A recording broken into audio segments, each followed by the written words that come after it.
Në Universitetin Shtetëror të Tetovës sot ka filluar me punë konferenca e 6 me temën Inteligjenca kompjuterike, sistemet e kompjuterit dhe rrjetet. Në këtë konferencë shkencore kanë marrë pjesë përfaqësues nga shumë vende të botës, ku gjatë ditëve në vazhdim do të prezantojnë para stafit të USHT-s punimet e tyre shkencore.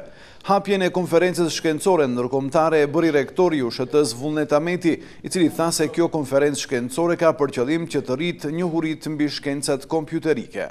Tema që do të trajtoj konferenca në punimet e saj është mjaft aktuale dhe si e tillë përmes teknologjisë së informacionit dhe komunikimit siguron edukimin dhe trajnimin e miliona shkencëtarëve dhe studentëve në mbar botën. Informatika dhe pse e re si shkencë, duke parë zhvillimin dhe rëndësinë e saj, është të shndruar sot në shkencën më të përparuar dhe më të përhapur në planetin tonë.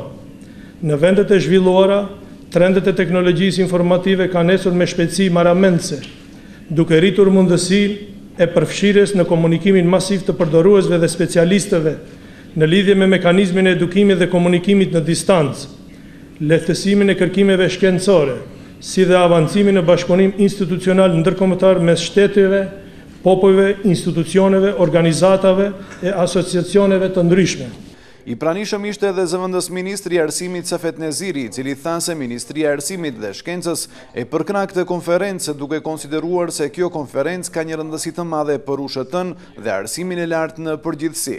Vetë tema e këtij tubimi shkencor flet se sa ky universitet është në hap me kohën dhe me lëvizjet në këtë fushë.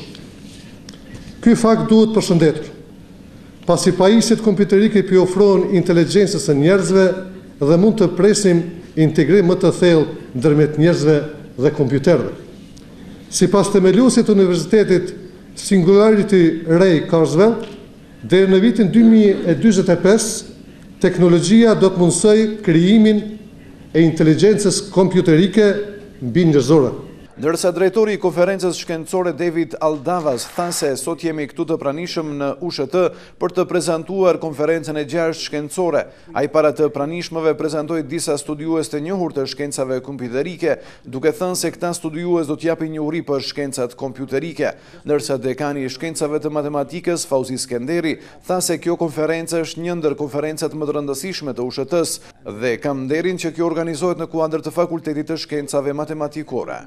Konferencën e sot me e bon akoma më madhështore mbështetja e asociacionit më të madh profesional botror për progres të teknologjisë për nevojat e njerëzimit, që njihet me emrin Instituti i Inxhinierisë Elektronike dhe Elektrike, i cili do të bëjë indeksimin dhe licencimin e të gjitha punimeve shkencore të pranuara nga bordi recenzues i konferencës, të cilat më pas do të botohen në librarinë e njohur digjitale dorëkombëtarisht iExplore dhe nga CPS ose shërbimet për publikimin e konferencave.